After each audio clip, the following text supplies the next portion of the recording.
Kaum beruhigen sich Flughafen und Airline IT. Da kommt der dritte Schlag. Dieses Mal mitten ins Herz der Luftfahrt, in die Flugzeuge selbst.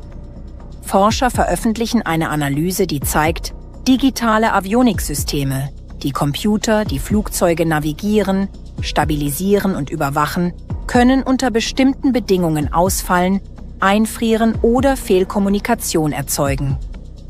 Elektronische Flughandbücher, digitale Karten, Anflugdaten, alles hängt an Software. Und Software ist niemals unfehlbar.